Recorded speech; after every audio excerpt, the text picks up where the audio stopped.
For me, on the ring walk, even as close as the ring walk, he looked nervous. I expected Dubois to be the deer in the headlights. I think Anthony Joshua was the one that came out and looked a little bit shell-shocked. He was walking to the ring, not looking confident. In a shocking turn of events at Wembley, Daniel Dubois hits a thunderous right hand, sending Anthony Joshua crashing to the canvas. The crowd roars in disbelief as the underdog defies the odds, scoring a dramatic knockout. Victory. Joshua, known for his resilience, couldn't recover, marking a seismic change in the heavyweight landscape. Don Charles isn't holding back when talking about Anthony Joshua. He feels that despite Joshua's fame, there's something missing.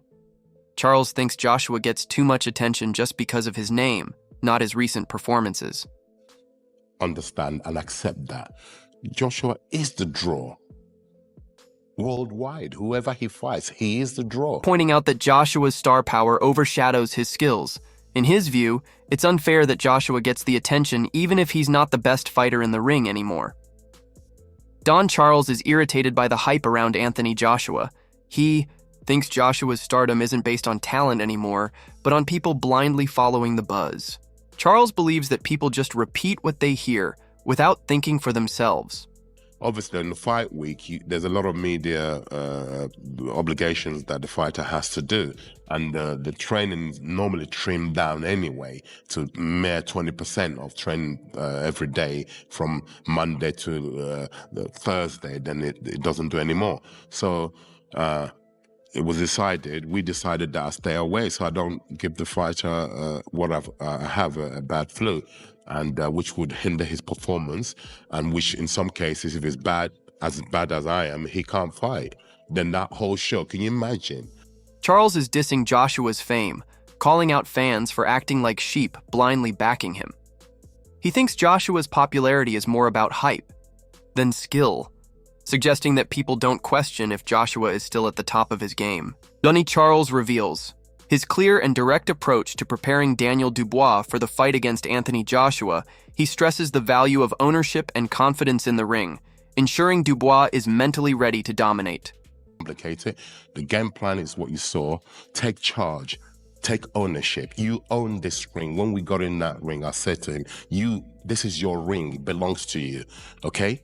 And take charge. And it wasn't just on the night. That's what was every sparring session he had in this ring for preparation.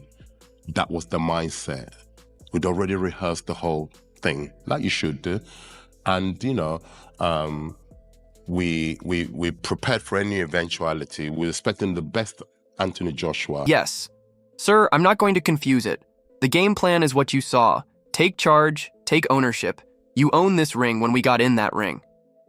I said to him, this is your ring. It belongs to you. Okay?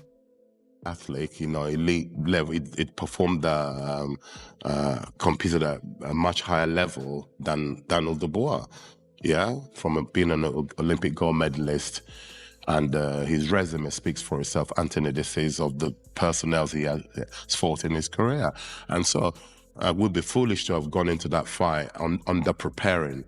We over prepared, yeah. So to accommodate whatever they would have brought, we would have had answers to it. Don Charles makes it clear that they valued Joshua's pedigree, but made sure to train beyond expectations. They were ready for anything Joshua might bring to the ring, leaving nothing to chance. Don Charles also delves into a controversial moment during the fight, expressing frustration with how referees seem to treat high-profile fighters differently. He specifically points out how Joshua was given more leniency compared to other fighters. In similar situations, he added, especially in the second round where he caught Anthony, and Anthony was stumbling forward, he told him to come to him, and Anthony stumbled forward. If that was us, the referee would have waved that fight off. I know that for sure. Charles is adamant that had it been Dubois in the same situation, the fight would have been stopped instantly.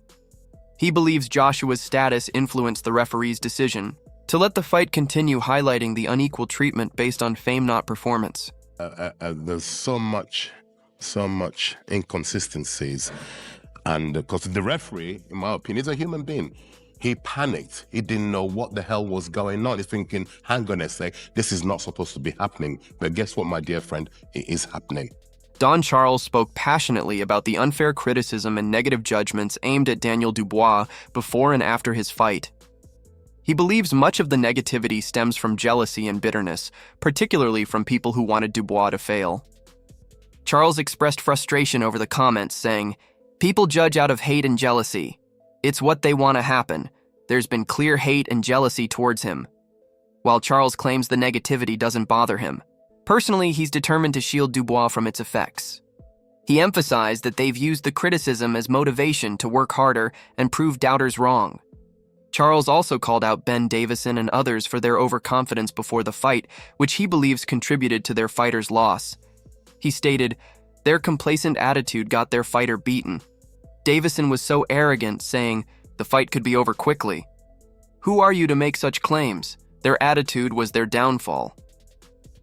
Shifting to his personal experiences, Charles opened up about a difficult chapter with Anthony Joshua and Derek Chisora. As Joshua's former coach, Charles recounted how both fighters asked him to step away, leading to their split. He shared his feelings of hurt and betrayal, saying, "I've given so much to their careers and I was dismissed unfairly. I have video proof of how it happened, so don't dismiss me like that." Charles expressed frustration over being cast, aside without proper acknowledgement, calling out both Joshua and Chisora for their lack of gratitude. Carl Frosch, a former world champion, analyzed Anthony Joshua's mindset during his fight, noting Joshua's apparent nervousness even before stepping into the ring. Frosch said, "Joshua looked uneasy and tense during the ring walk, which was surprising for such a seasoned fighter. I expected Dubois to look nervous, but it was Joshua who seemed shell-shocked." Frosch observed that Joshua's body language lacked confidence, likening his demeanor to walking the green mile, a metaphor for someone condemned to their fate. Frosch continued to critique Joshua's performance, highlighting his struggles from the first round onward. He noted that Joshua's defensive posture, stiff movements, and cautious approach suggested he was feeling the pressure. From round one, Joshua was overly cautious. He walked straight into a jab with his guard up and chin in the air, looking rigid and unsure, Frosch said. He pointed out that Joshua's nerves likely impacted his ability to execute his game plan, leading to early mistakes and leaving him vulnerable to his opponent's strikes. Frosch also detailed Joshua's retreating behavior and lack of awareness in the ring, such as backing straight into the ropes and failing to avoid punches. He emphasized that Joshua's mental state played a critical role in his performance, contributing to his eventual defeat. Joshua's mindset and lack of strategy left him exposed, and his body language showed he wasn't in a good mental space, Frosch concluded. Got clipped with a right hand, pulling out of a shot when you're a former two-time world champ and you've had all that sparring, all that experience. It's a novice move. He pulled away, got clipped, and then he went over. So at the end of round one, he's on the canvas. And then from that point, I think that's what finished him, because he never recovered. He thinks that once Joshua was knocked down, it shattered his confidence and left him vulnerable. From that point on, Joshua struggled to regain his composure, and the mental impact of the knockdown haunted him throughout the match. He was up and down off the floor a couple of times. He got pushed over once, but he was under the cosh, going in and out in straight lines. Dubois was backing him up, hitting him with a jab, hitting him with right hands. Was he down 2-3 times? I don't know, but he was down and up, and he was totally being punched from pillar to post. Round 2, 3, and 4, he was up and down off the floor a couple of times. He got pushed over once, but he was under the C, going in and out in straight lines. D was backing him up, hitting him with a jab, hitting him with right hands. He was down 2 or 3 times. I don't know, but it was down and up, and he was totally being punched from pillar to post. Frosch emphasizes how Joshua's inability to maintain his balance and composure during rounds 2, 3, and 4 left him increasingly vulnerable. He points out that Dubois consistently pressured Joshua, landing effective jabs in the right hands that kept Joshua on the defensive. Frosch paints a vivid picture of Joshua being overwhelmed, suggesting that the relentless assault from Dubois showcased a significant decline in Joshua's performance. This pattern of being knocked down and quickly getting back up reflected not only physical strain, but also a growing psychological burden, ultimately signaling a troubling shift in Joshua's fighting pirate. Carl Furch critiques Anthony Joshua's Choice of trainer Ben Davidson is expressing skepticism about the impact of this decision on Josh's career. He believes that Joshua's performance in recent fights has not shown the improvements expected from a fighter of his caliber, and he attributes this stagnation to the change in coaching he stated. Now he's got Ben Davidson, and for me, he's gone backwards. He's not learning anything. He's not getting any better. Fra elaborates on his concerns regarding Davidson's coaching style and effectiveness. He suggests that rather than evolving as a fighter, Joshua has regressed, failing to adapt or refine his skills in the ring. Frock believes that this lack of progress is detrimental to Joshua's chances of reclaiming his former glory, leaving him vulnerable against top-tier opponents. He calls for a reassessment of Joshua's training approach to ensure he can compete at the highest level again. Continuing his analysis, Carl Frosch critiques Anthony Joshua's strategy during the fight, particularly in the 5th round. He expresses disbelief that Joshua would take such risks against a powerful opponent like Daniel Dubois, known for his knockout ability. He also states rolling the dice in round 5 was a stupid idea because you're not going to roll the dice against someone who's a big puncher. All heavyweights bang, but Daniel Dubois is known for being an absolute tank with that right hand. If he hits you, you see the effect. Anthony Joshua looked like he'd been tasered, so my point is, he's gone. Backward. Fro stresses that Joshua's risky choices not only highlight a lack of strategic thinking, but also reflect a significant decline in his fight IQ. He argues that Joshua's willingness to gamble against a heavy hitter like Dubois shows a dangerous level of complacency or desperation, which is unacceptable for a fighter with experience. It shows Farr's belief that Joshua's recent performances indicate a worrying regression in skill and mentality, jeopardizing his future in the sport. Now, of an immediate rematch with Daniel Dubois. I think Eddie Hearn's keen to chuck him straight back in there because obviously Anthony Joshua's Eddie's cash cow, let's be honest. He's back in the driving seat if AJ can rectify that wrong. But for me, I think that is a bad fight. An immediate rematch. Daniel Dubois is already talking about, he's licking his lips saying, listen, I wasn't happy with my performance. I think I can finish Anthony Joshua even earlier. Frosch expresses his concerns about the prospect of an immediate rematch between Anthony Joshua and Daniel Dubois. He acknowledges Eddie Hearn's eagerness to capitalize on Joshua's popularity and views him as a lucrative asset for promotion. However, FR warns that jumping straight back into the ring with Dubois could be a mistake, especially given Dubois' confidence following their previous encounter. He notes that Dubois is already anticipating the rematch and believes he can secure an even quicker victory, which raises doubts about Joshua's ability to rebound effectively. FCH emphasizes that this fight could further damage Joshua's reputation and career if he isn't fully prepared to face a determined opponent. Oh, it's a horrific photograph, isn't it? It's horrific, but he's a tough, strong, he's a big puncher, and he's a hurtful puncher, and I don't care who you are. If he catches you, you're in trouble. You are in trouble, and he's a good finisher. Frank Warren emphasizes the significance of the image depicting Daniel Dubois. Landing a punch on Anthony Joshua, illustrating the raw power and danger Dubois poses in the ring, he reinforces the idea that Dubois' reputation as a formidable heavyweight stems from his ability to deliver devastating blows. Warren reminded us that regardless of Joshua's experience, facing a puncher like Dubois always carries substantial risk, particularly if the fight reaches a critical moment. This perspective heightens the stakes for any potential rematch. Highlighting the challenges Joshua would face if they were to meet again, Teddy Atlas shifts the focus to Dubois' tactical approach during the fight.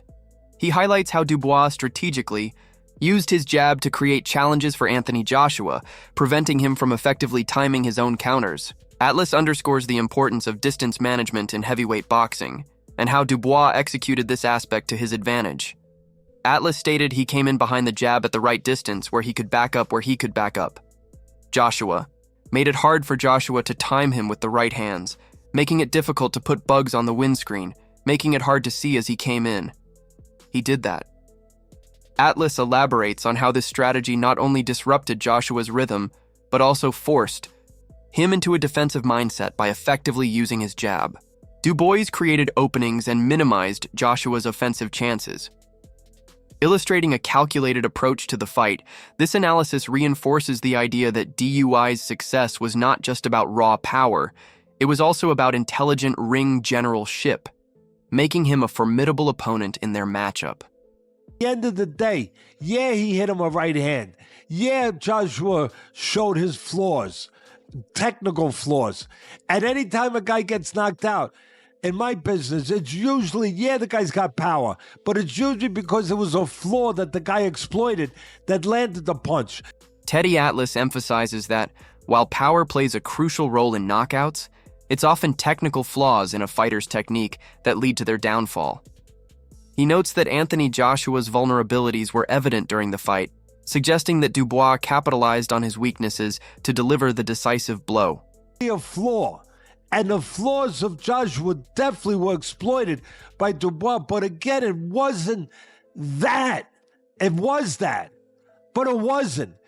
It was the man that was capable of taking what he had to take to get there to throw those punches. Dubois took a couple right hands early on. He took a few, and that's what he did. He took them. Teddy underscores the importance of technical proficiency in boxing, as even elite fighters can be caught off guard by skilled opponents who can exploit their errors. Furthermore, Teddy Atlas shifts the focus to the physical attributes of the fighters, particularly their chins, which are crucial in determining a boxer's ability to withstand punches. He reflects on the contrasting durability of Daniel Dubois and Anthony Joshua, setting the stage for a comparison of their resilience in the ring. He stated when it came down to chins, Dubois' chin was better than Joshua's. People say, well, you got stopped. No, his constitution was weak. His chin was never questioned. Atlas underscores that, despite Joshua's knockout loss, it doesn't necessarily reflect on his chin strength, but rather on his overall physical condition and mental state during the fight. He implies that Dubois' ability to absorb punishment without faltering played a significant role in his performance, reinforcing the idea that durability is a key factor in a fighter's success. No, his constitution was weak. His chin was never questioned. Dubois' chin was never questioned by Joyce, by Usyk, by anyone. It was his constitution, it was his inside, it was his belief. It was that. And now that is fire tested. That is iron now. That is something to be proud of. And he is proud of that. It highlights the importance of not just power, but also the structural integrity of a boxer's physique when facing heavy hitters. Teddy Atlas passionately emphasized Dubois' incredible resilience and determination. He painted a vivid picture of the mental battles every fighter faces, illustrating that Dubois didn't just confront his fears, he fought back with unwavering courage. The door. And the devil knocks at everybody's door, and whatever you do, the temptation to give in, to say you're not good enough, I can't handle it, I capitulate, I spit the bed, I quit, whatever you want to call it, the devil knocks at everyone's door. He found out that he could freaking open the door and punch the devil in the face and said, get out of here, you're not taking my soul. I am not to be taken. I am not to be grabbed. This metaphorical punch at the devil symbolized Dubois' refusal to succumb to doubt or adversity, showcasing his strength of character. Atlas's words highlight that Dubois' victory was not only a physical triumph, but also a significant psychological milestone, marking him as a fighter who can overcome immense challenges. Teddy Atlas delves deeper into the technical aspects of Anthony Joshua's performance, pinpointing a specific mistake that contributed to his downfall in the fight. He analyzes Joshua's mechanics, explaining how a lapse in his usual technique disrupted his rhythm and left him vulnerable. He explained he dropped it to his knee to throw it. That delayed his whole system, his whole rhythm of punching. It gave him a split second that he was there looking to unload, and in that moment he dropped his left hand as he was throwing the right. Another bad habit. Atlas stresses that these technical flaws were not just minor errors, they were critical mistakes that a seasoned fighter should avoid. He argues that Joshua's tendency to drop his guard while throwing punches left him exposed to counterattacks, underscoring how vital discipline and technique are in the heavyweight division. Atlas believes that Joshua's loss was a culmination of both physical and technical missteps, marking a need for him to refine his skills moving forward. There's no in between, and boxing is too final. It's not forgiving. Continuing his detailed breakdown of Anthony Joshua's performance, Teddy Atlas highlights another critical mistake that compromised Joshua's defense. He underscores how Joshua's poor positioning and decision-making made him susceptible to counterattacks during key moments of the fight. Teddy also noted he dropped his hand for the right uppercut after throwing 3 straight right hands in a row. He came in on a straight line when he threw the right uppercut, and he dropped his left and got hit by a beautiful straight right hand he never saw. Atlas stresses that this lapse in defense exemplifies a significant flaw in Joshua's approach, revealing a lack of awareness and adaptability in the ring.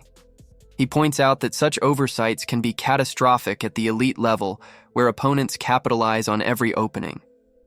This moment serves as a stark reminder of the need for constant vigilance and technical precision in boxing, further highlighting the challenges Joshua faced throughout the match and the areas he must address in his training. Dubois shocks the world with a devastating KO over Joshua at Wembley, flipping the heavyweight division on its head. Joshua, unable to recover, faces questions about his future in the ring while Dubois rises as a new force to reckon with. What's next for Joshua? Can he bounce back, or is this the beginning of the end? Let us know in the comments.